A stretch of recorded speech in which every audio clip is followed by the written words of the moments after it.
Back here in the 8th of November 1987, we all can cast our memory back to that, to what the IRA done on our townspeople here.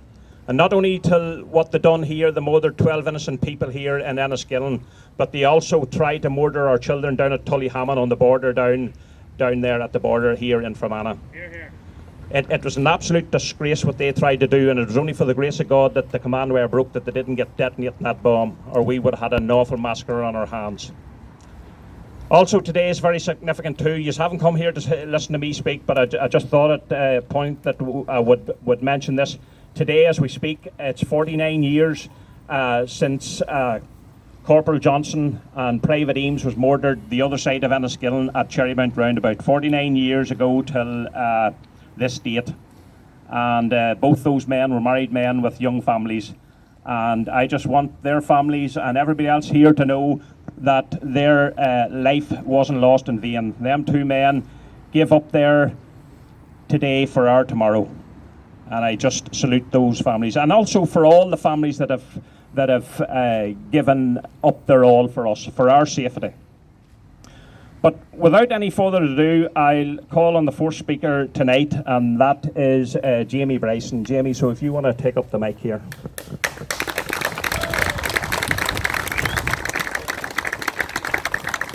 Well, thank you very much, folks. It's a great honour to be here in Enniskillen tonight, and thank you very much to the organisers for inviting me to come along tonight and address your protest. And what I do want to say to you is, protests aren't about size, it's about feeling, and it's about people making the effort to come out and to make your feelings known. So it's a credit to all of you that have turned out tonight, and I would encourage you to keep protesting, never be disheartened. It's not about big mass protests, it's about igniting a spirit within small communities and people coming out as a community, and your community in this small loyalist area has come out tonight, and fair play to you, and I want to give you credit for that. And you see, now I think is the time when the Union is in its greatest ever peril. I don't think we've had a more dangerous time for the Union of Great Britain and Northern Ireland since its very inception. And because of that, I do think that it's time for all strands, and I emphasise all strands, of unionism and loyalism to come together. There's naturally many moral, social and ideological differences between various strands of unionism and loyalism. However, we're all united by an unshakable belief in our desire to protect the United Kingdom that we so value. And this message should be especially heard, in my view, at political unionism, many of whom who have too often treated loyalism and working class unionism as an underclass, and when all and sundry have joined in to attack loyalism and working class unionism, sometimes elements of political unionism have joined in, and I say to them that that is to their shame. But now is the time to put all of those differences and issues aside. All strands of loyalism, which I denote as those who have a genuine commitment to our country's cause, must be embraced by political unionism and vice versa. We must stand together in this our time of greatest peril. And there are enough people attacking our cause without us ever attacking ourselves. So that requires everybody to put the shoulder to the wheel, to put aside personalities and differing views, and to unite in a common cause. It's important, I should say, to also point out that every single person has an equal part to play in this fight for the very fabric of the Union. Those of us with a microphone are no greater or no less than anybody else standing here tonight.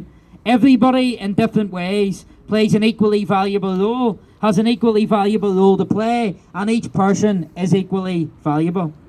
So it's time for us to encourage and empower new voices to come forward and to speak out.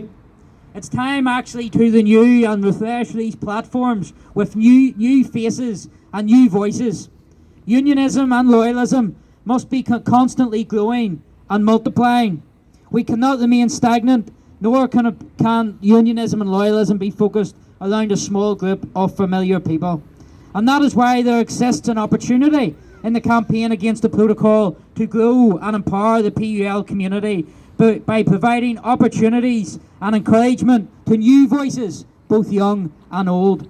Those of us who are lucky enough to have a platform should act as a gateway to bring forward other people and to empower other speakers within the Unionist and Loyalist community rather than guarding the door as gatekeepers. We all need gateways, not gatekeepers. And in regards to the Northern Ireland Protocol, this, as I've said, stands as the greatest threat that the Union will ever see. And of course it flows directly from the ethos that was set forth in the Belfast Agreement. And I have seen banners carried at previous protests saying that it is peace or the protocol, but that it can never be both. And I, for obvious reasons, offer no endorsement nor the repudiation of the implication which flows from that sentiment. However, applying a standard that was disgracefully set by the wording nationalism's threat of violence when it came to a land border, it's hard to see the logic of that position as anything other than impeccable.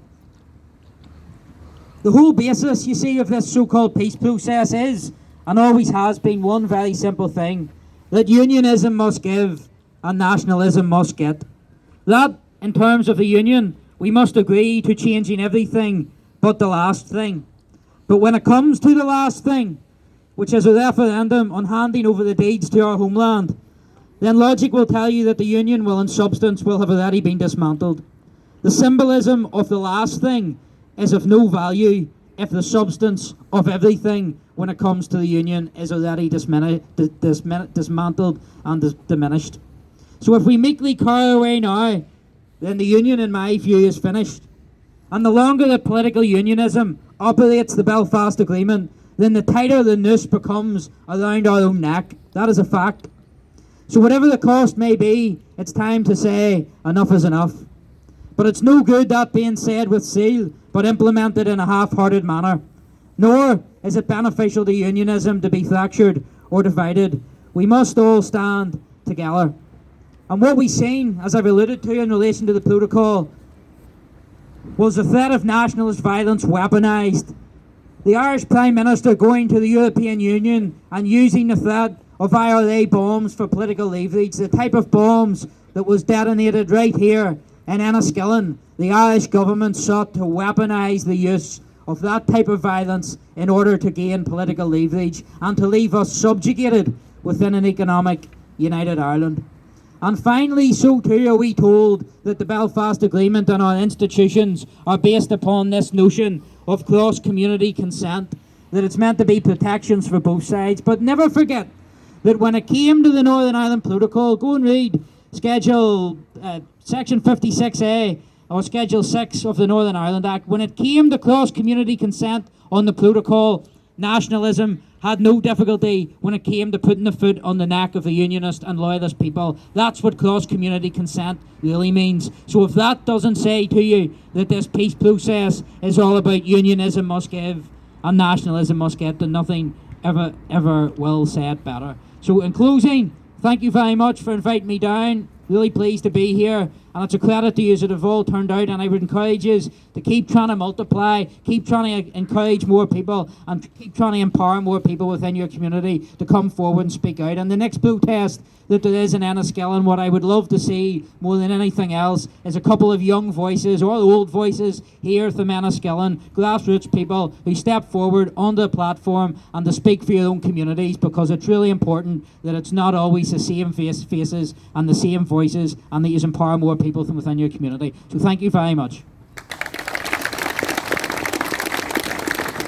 Thank you very much for that, Jamie. It's a great analysis of what's going on in our country today. Without any further ado, I'll ask Jim Allister, MLA QC, to come forward now and give his speech. Thank you very much. It's good to be with you. It's good to be with you in Enniskillen tonight. And the cause that brings us here, there is no more important cause. Because the cause that causes us to be here is the defence of the Union. What is the Union, ladies and gentlemen? The Union of Great Britain and Northern Ireland is composed of two key components. First of all, the Union is an economic union, that the people of Scotland, England, Wales and Northern Ireland are unified in an economy which has common policy, common codes, common laws, common directions, so that it moves forward in a unified manner. Secondly, the union is a political union that unites us politically in the one country. But sadly, the EU protocol has already dismantled the first key component of the union. We no longer, thanks to the protocol, have a single economic union in the United Kingdom, because the protocol has taken this part of the United Kingdom, separated it from the rest of the United Kingdom, put it in a foreign single market for goods, subject to a foreign customs code and a foreign VAT regime, and all the laws that govern those key aspects of our economy are now foreign laws made in Brussels. Much of the laws that govern our economy, thanks to the protocol, are no longer made in Belfast or in London, but are made in a foreign jurisdiction, but applied here.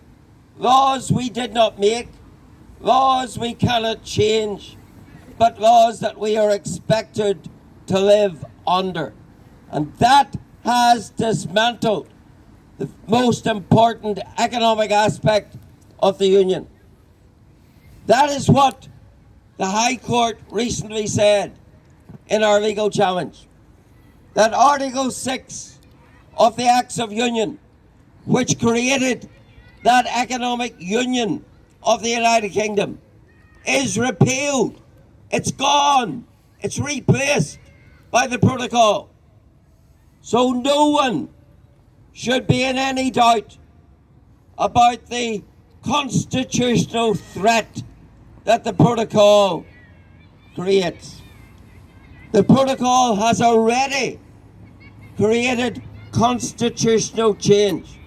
Northern Ireland for many years has been under the threat of constitutional change. But for the first time in any of our lifetimes, constitutional change has actually happened. There has been a transfer of sovereignty from the United Kingdom into the EU in respect of the laws and the court system that oversees those laws. That is constitutional change. And all that has been done without any consent whatsoever. We were told the Belfast Agreement guaranteed there would have to be consent to constitutional change. Well, there's been no consent, but there's been constitutional change, demonstrating what a con and a fraud the Belfast Agreement was in that situation. So faced with that dire situation, what should unionism do? Let me tell you what it must not do. What it must not do is implement its own destruction. And yet shamefully,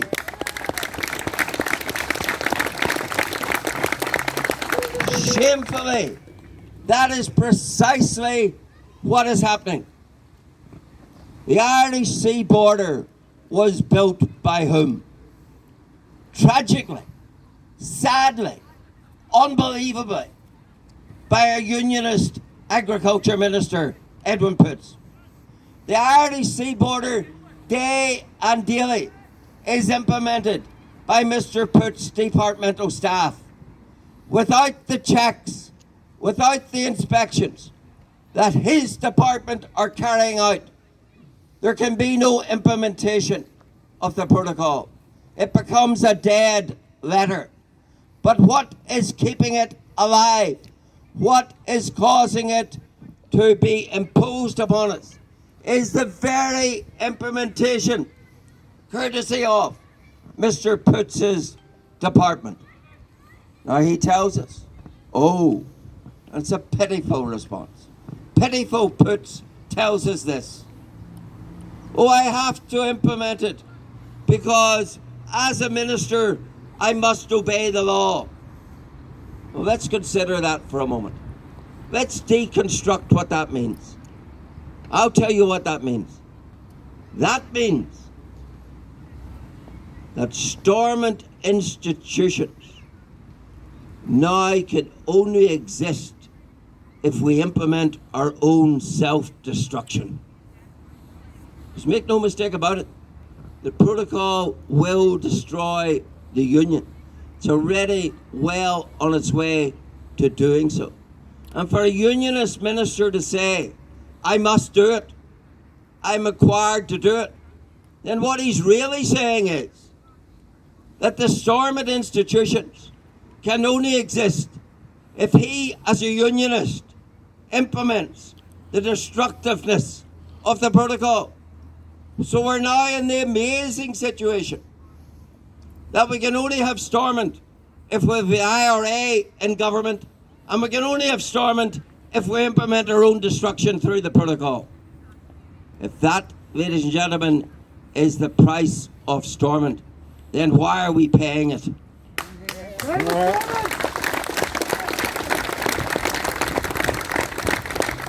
That's a fundamental point for every unionist to consider.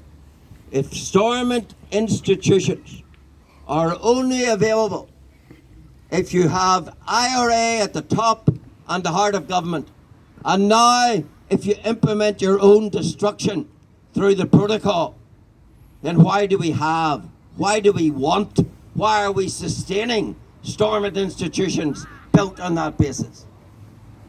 That's the question that those who are implementing the protocol need to face up to, because this is a union dismantling protocol.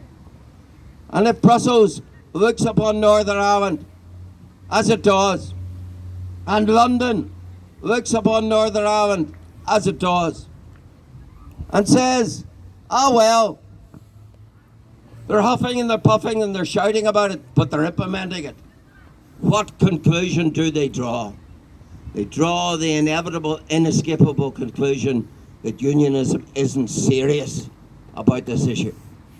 What a contrast it would have been if the border had been put where it should be, at the international frontier, and if you'd had a Sinn Féin agriculture minister. Would they have built border posts? Would they have staffed border posts? Would they have said, oh, we have to do it because we can't be ministers if we don't? I think you know the answer. And I think the tragedy that led us to this point is that the British government had the measure of certain people in unionist leadership. They knew what the easy option was. And that is why the border was pushed from where it should be to where it now is, partitioning the United Kingdom. They knew who would stand in their way if they put it where it would be. And they knew who would merely huff and puff if they partitioned the United Kingdom. But let's understand something more about the protocol. The protocol is designed to dismember the United Kingdom. That's why it puts us in a foreign jurisdiction in terms of most of our economy. That's why it subjects us to foreign laws overseen by a foreign court. I read sometimes people saying, oh, the protocol isn't working. The protocol, ladies and gentlemen, is working exactly as intended.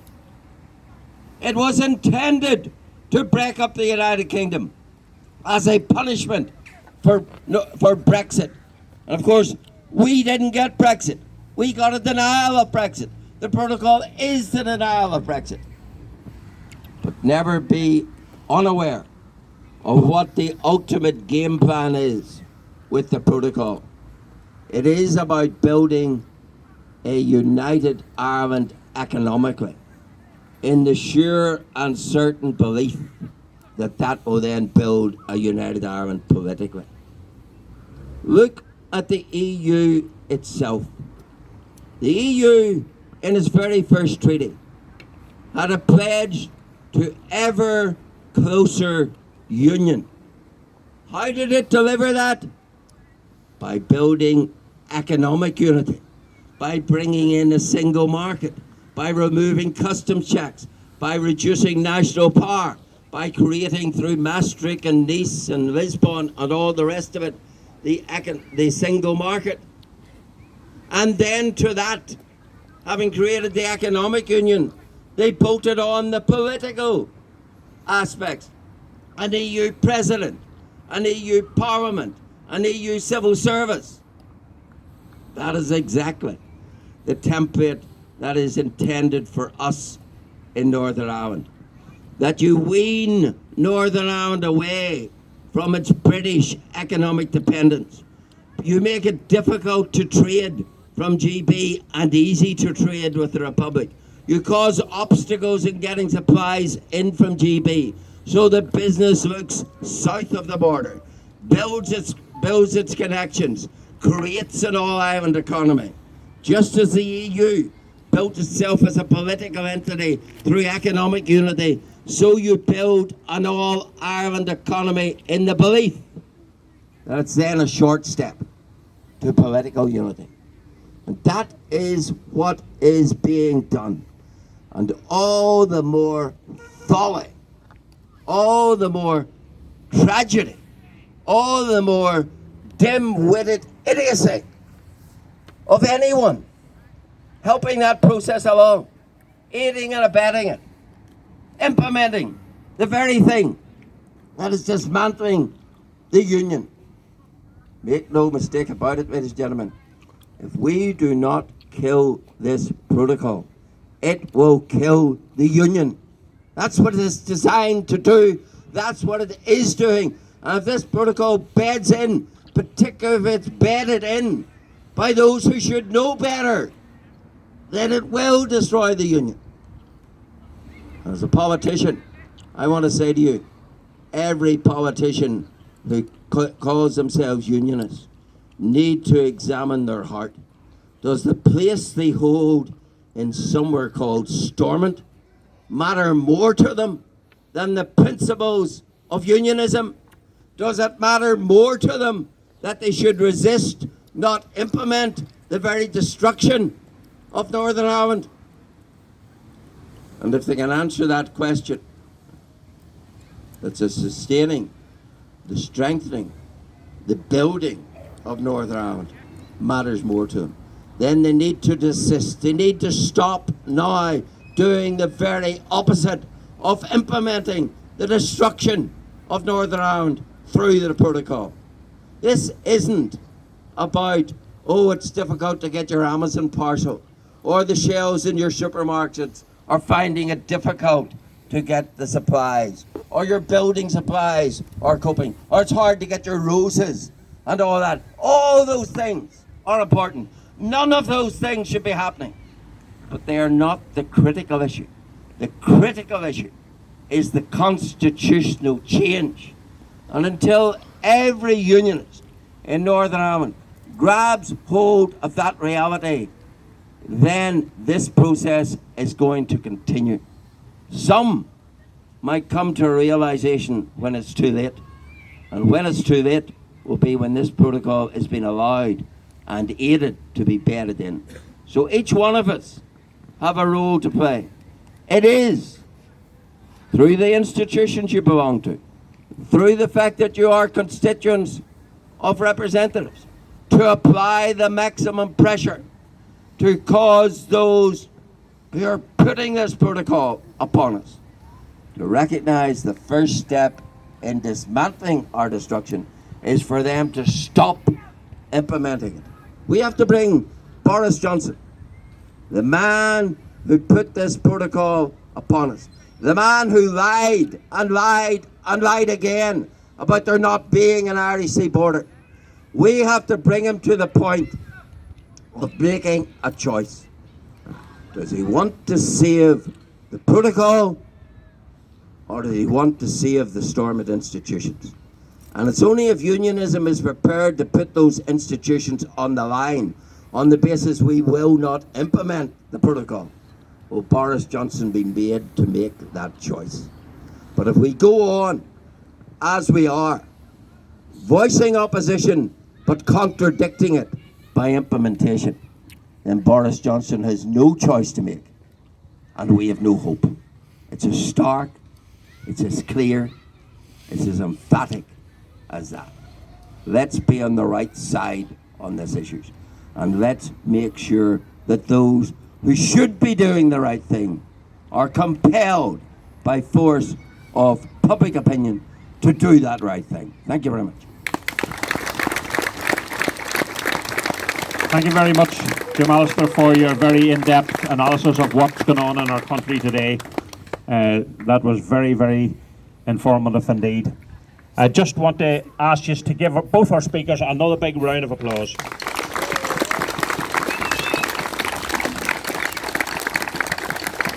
Right, folks, what's going to happen now is the band's going to form up again, and we're all going to fall in behind them, and we're going back out here and up Wesley Street and back down through the town again back to the assembly point.